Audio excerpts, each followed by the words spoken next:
Mais avant de continuer, il serait bien que chacune et chacun puisse se demander si le royaume de Dieu est vraiment une réalité pour nous.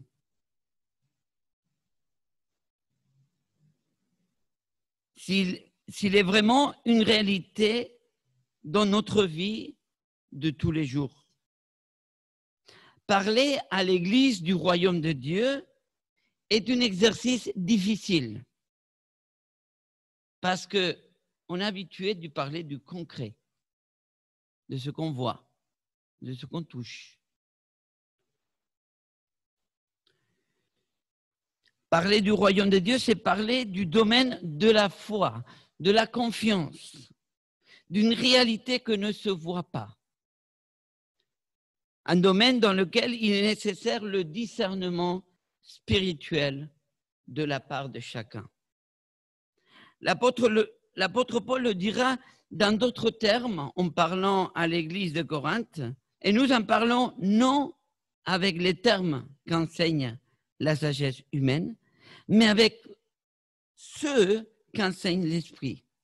Ainsi, nous exposons les réalités spirituelles dans des termes inspirés par l'Esprit. Mais l'homme, livré à lui-même, ne reçoit pas ce qui vient de l'Esprit de Dieu. À ses yeux, c'est pure folie. Et il est incapable de le comprendre car seul l'Esprit de Dieu permet d'en juger. N'allons pas rapidement classer cet homme livré à lui-même par les définitions de la personne inconvertie, ou d'un homme ou d'une femme qui n'ont pas donné leur vie à Jésus et ainsi nous sentir pas concernés par ces paroles de l'apôtre. Ici, il est question du discernement spirituel. Ce n'est pas une compréhension qui viendrait de la sagesse humaine. La différence entre les deux, c'est que la sagesse humaine nous permet de comprendre ou pas. Et ainsi nous motiver et nous encourager ou pas. Par contre, le discernement spirituel renouvellera notre pensée et nous fera grandir de jour en jour dans la perspective divine et quotidienne du royaume de Dieu. C'est pourquoi je vous propose ce matin, à partir de ce texte d'Ésaïe, de découvrir l'influence et les bénéfices du royaume de Dieu pour chacun et chacune aujourd'hui. Commençons par l'influence pour aujourd'hui. Si j'ai commencé à vous parler de la différence entre la sagesse humaine,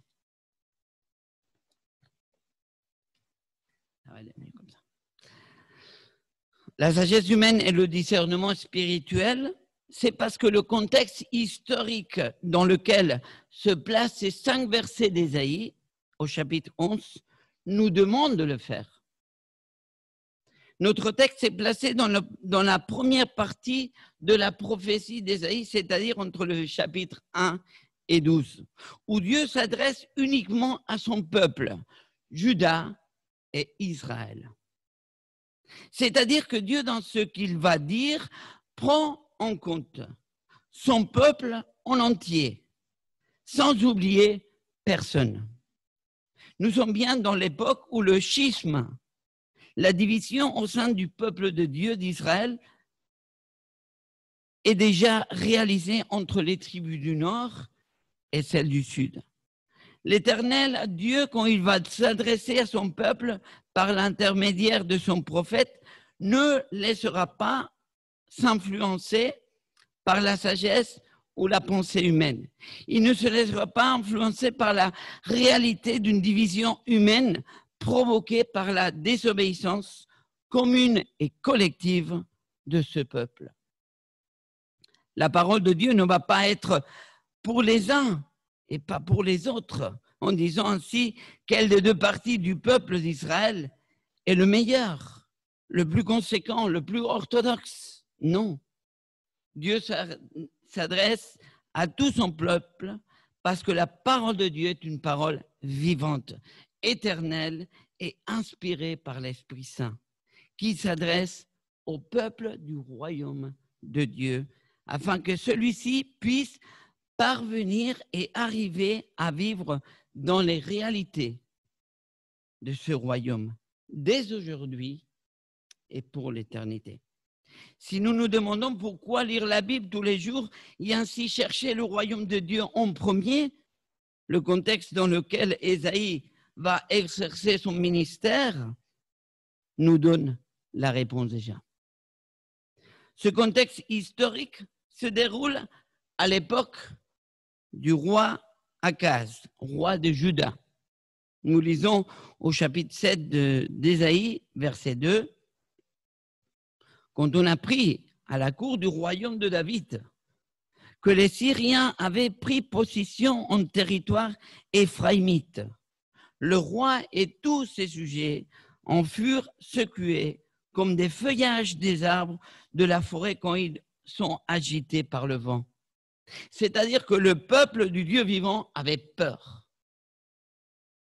Ils ont appris, ils ont entendu, et leur sagesse humaine a été vaincue par la peur.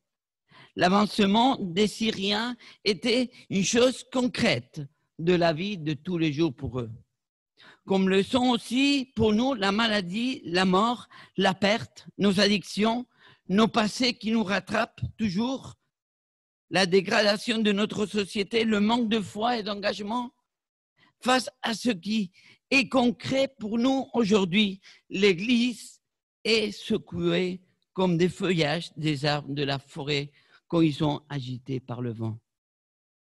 Face à ce qui est concret, face à ce qui est évident pour notre sagesse humaine, qu'est-ce que Dieu a à nous dire? Fais quelque chose. Parle-nous, Seigneur. Pourquoi tu nous abandonnes comme cela? Combien de fois nous avons dit nous-mêmes, ou nous avons entendu une sœur, un frère s'exprimer ainsi, face à la peur, face à son désarroi, face à ce qui n'est pas logique selon la sagesse humaine, concernant nos attentes vis-à-vis de Dieu. Mais Dieu a parlé par sa parole. Verset 1 de notre texte. Un rameau poussera sous le tronc d'Isaïe. Un rejeton naîtra de ses racines et portera du fruit. L'image donnée par Ésaïe, c'est celle d'une forêt magnifique, robuste, verdoyante, mais qui a été dévastée. Où tous les arbres ont été abattus. Une forêt remplie de souches, des troncs coupés, qui laissent derrière eux un souvenir de ce que cette forêt avait été autrefois. C'est ainsi que le texte nous donne une image de comment le roi Akaz voyait la suite pour Juda. Désolation, selon la sagesse humaine. Malheureusement, combien de fois nous voyons cette réalité dans nos églises, dans nos vies? Combien de fois le bonheur et la grâce sont rapidement changés par le désespoir et la peur qui nous dominent et mettent notre sagesse humaine dans un impasse devant la parole de Dieu. Et pourtant, le psaume 23, verset 6 nous dit « Oui, le bonheur et la grâce m'accompagneront tous les jours de ma vie et j'habiterai dans la maison de l'Éternel. » Quand? Jusqu'à la fin de mes jours. J'habiterai pas après, quand je termine ici ma vie, mais j'habiterai dans la maison de l'Éternel jusqu'à la fin de mes jours. Qu'est-ce que nous n'avons pas compris encore? Pourquoi ce décalage entre ce que nous vivons au quotidien et la parole de Dieu qui nous assure de pouvoir vivre tous les jours de ma vie dans la maison de l'Éternel? C'est-à-dire dans le lieu où Dieu habite, autrement dit, dans le royaume de Dieu. En plus, le royaume de Dieu n'est pas uniquement pour plus tard, mais pour maintenant jusqu'à la fin de mes jours. La même expression utilisée par Jésus quand il dit à ses disciples, Matthieu 28, « Et voici, je suis moi-même avec vous chaque jour jusqu'à la fin du monde. »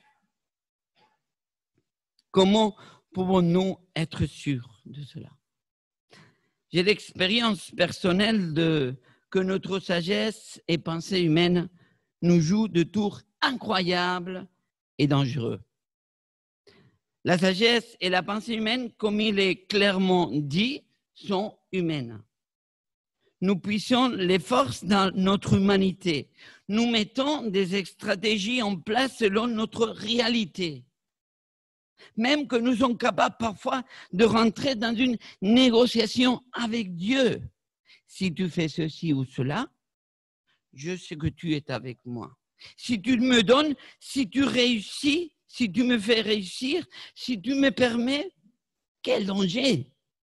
Car s'il ne donne pas, s'il ne fait pas réussir, s'il ne permet pas, alors qu'est-ce qu'on fait? On met tout en doute et notre foi part en vrille. Par contre, Dieu a déjà fait quelque chose. Peut-être ce n'est pas ce que humainement répondrait à notre besoin tout de suite et maintenant. Il s'agit d'une chose que parfois il est difficile d'apercevoir et se rendre compte de sa présence. Ses bienfaits et sa portée éternelle. Un rameau poussera sous le tronc d'Ésaïe. Un rejeton naîtra de ses racines et portera du fruit. Face à cette étendue désolateur de cette forêt pleine de souches et de troncs coupés, Dieu nous appelle à laisser notre sagesse humaine ancrée dans la réalité de ce monde afin de faire attention aux rejetons tout petit qui est né et qui a poussé sur un tronc coupé. Dieu nous appelle à changer de perspective, habitués à désirer une forêt verdoyante, convaincus parfois qu'avec Dieu ne peut pas être autrement que cette réalité d'abondance et fraîcheur. Maintenant, Dieu nous demande de fixer notre regard sur ce rejeton au milieu de cette désolation. Dieu nous demande de changer notre sagesse humaine par un discernement qui nous vient de l'Esprit Saint, donné par Christ. C'est ainsi que notre quotidien sera influencé par toute autre réalité, celle du royaume de Dieu, qui nous permettra de vivre les bénéfices du royaume de Dieu pour aujourd'hui. Faisons notre deuxième point, les bénéfices du royaume de Dieu. Pourquoi changer de manière d'appréhender les réalités concrètes de nos quotidiens? Si depuis notre naissance, nous sommes entraînés à lutter et à nous débrouiller, à ne pas compter sur les autres, qui nous garantit que ces changements de perspective sera bénéfique pour nous, qu'on n'est pas perdant? Pour répondre à ces deux questions, la Bible, depuis le début jusqu'à la fin, nous montre la volonté de Dieu pour l'homme et la femme. Les deux premiers chapitres de la Bible nous rendent compte de la création magnifique et sans défaut, verdoyante et fraîche, pour accueillir l'homme et la femme dans des conditions où le bonheur et la grâce pourront les accompagner tout au long de leur vie. Dans les derniers chapitres de l'Apocalypse, nous voyons ce banquet royal qui attend l'Église pour rétablir cette volonté de Dieu dans sa présence, c'est-à-dire dans son royaume. Après des siècles, après différentes époques et contextes, Dieu est le même. Ce qui a fait tout changer, c'est la décision de l'homme et la femme qui ont voulu exercer sa propre volonté, ses propres décisions, au prix de la mort et du péché, qui sont vraiment les réalités de nos quotidiens dans ce monde. Néanmoins, la parole de Dieu est vivante et actuelle, qui continue à exprimer la volonté de Dieu pour aujourd'hui, pour toi et pour moi, Jérémie 29 le dit, verset 11, « Car moi je connais les projets que j'ai, Dieu, qu'il a conçus à votre faveur, déclare l'Éternel. Ce sont des projets de paix et non de malheur, afin de vous assurer un avenir plein d'espérance. » Oui, c'est bien. Mais comment il va le faire? Comment il va faire pour que nous ayons vraiment un avenir plein d'espérance? Un rameau poussera sur le trône d'Ésaïe. Malgré la liberté de choix de l'homme et la femme, Dieu a fait pousser un rameau, un rejeton au milieu de la réalité du quotidien. Mais pas n'importe comment. Il l'a fait pousser sur le trône d'Isaïe. Isaïe, au Jésé, dans d'autres traductions de la Bible, fait allusion au père du roi David, au père de celui qu'en tant que roi terrestre sera un type, un aperçu concret du roi qui siégera pour toute l'éternité sur le royaume de Dieu. Ce rejeton qui poussera au milieu de la désolation, au milieu de la dégradation de ce qui est concret pour l'homme et la femme, comme nous le voyons aujourd'hui dans notre société. Ce rejeton annonçait la venue du royaume de Dieu sur la terre, réalisée par la venue de notre Seigneur Jésus-Christ. Celui qui nous a ouvert la porte au royaume de Dieu dès aujourd'hui, qui nous a ouvert la porte au bonheur et la grâce que seulement le royaume de Dieu, c'est-à-dire la présence de Dieu, peut apporter au milieu de tout ce que nous vivons au quotidien. Cela ne veut pas dire que nous sommes appelés à vivre en dehors de nos réalités quotidiennes. Cela ne veut pas dire que nous devons être des super spirituels, dans le sens où nous devrions penser, où nous devrions penser, sentir, comprendre et vivre sans que rien nous atteigne. Vivre dans le bonheur et la grâce des aujourd'hui, c'est vivre ayant un discernement à la juste mesure du royaume de Dieu. Verset 2. L'Esprit de l'Éternel reposera sur lui, et cet Esprit lui donnera le discernement, la sagesse, le conseil et la force. Il lui fera connaître l'Éternel et s'attacher à lui. Fixer nos vies sur le rejeton qui poussera sur la dynastie royale éternelle, c'est fixer nos vies sur l'œuvre que Dieu a accomplie en Jésus-Christ. Jésus, fils de Dieu, 100% homme, comme nous tous, qui a pleuré, qui a souffert, qui a été assoiffé, fatigué, qui a eu mal, physiquement et moralement, face à la mort, face à la souffrance. Cet homme-là a été à la fois 100% Dieu, car l'Esprit de l'Éternel reposer sur lui. C'est par la présence de Dieu, c'est par la présence de l'Esprit de l'Éternel que notre Seigneur et Sauveur lui ont été donnés les attributs royaux. C'est dans Christ, par la réalité de notre salut en lui, que les bénéfices du royaume de Dieu nous sont garantis dès aujourd'hui. Si nous parlons en vérité, dans cette salle, nous sommes tous différents. Il y a ceux qui ont fait des grandes études, il y a ceux qui n'ont pas pu aller loin.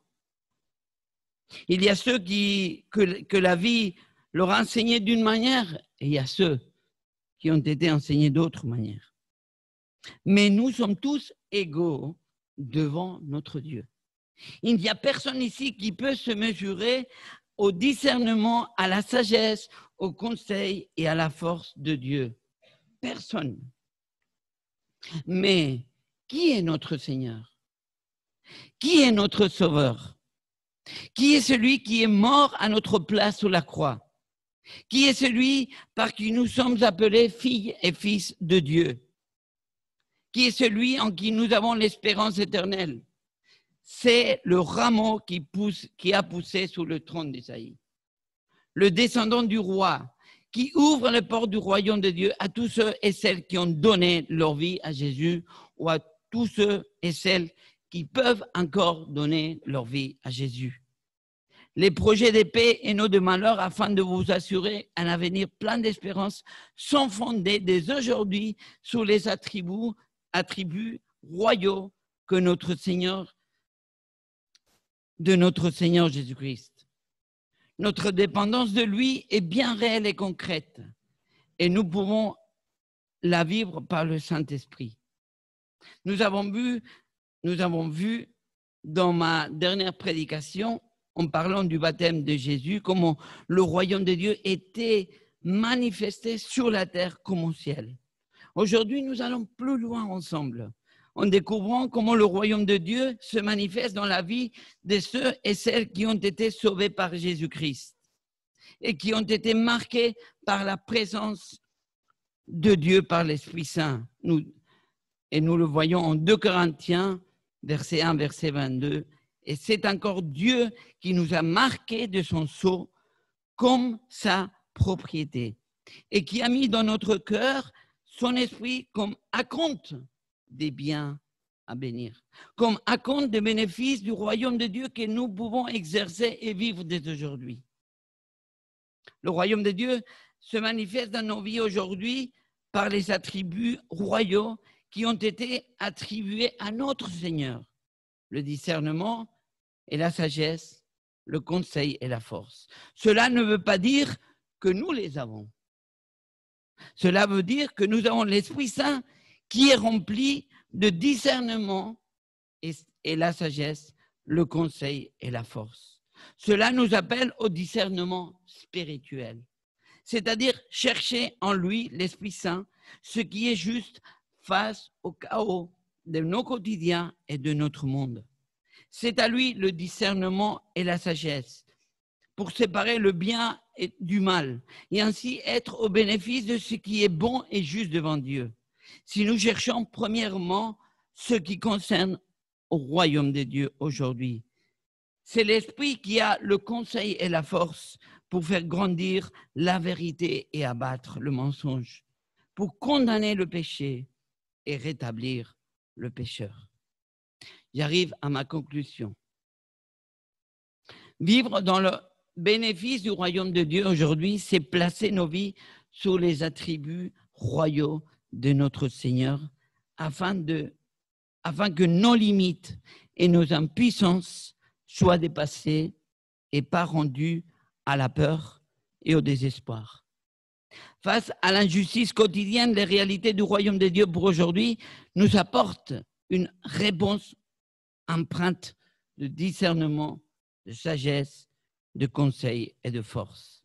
Verset 3 encore de notre récit. Son plaisir sera d'obéir à l'Éternel. Il ne jugera pas d'après les apparences et n'arbitrera pas d'après des oui-dire. Je le répète, le discernement spirituel n'a rien à voir avec le fait d'être spirituel, au super spirituel. En croyant avoir le discernement et la sagesse, le conseil et la force, et ainsi s'autoriser à juger les autres et l'Église, en nous plaçant comme il est courant dans notre société au-dessus des autres. Notre jugement sera toujours injuste, car il ne pourra se comparer jamais au jugement de celui qui connaît le cœur de l'homme. Nous avons tous la même place dès aujourd'hui dans le royaume de Dieu, la place de fille et de fils du roi. C'est à lui seul qui appartiennent le discernement et la sagesse, le conseil et la force pour l'éternité. Que l'Esprit Saint qui est en nous puisse nous aider à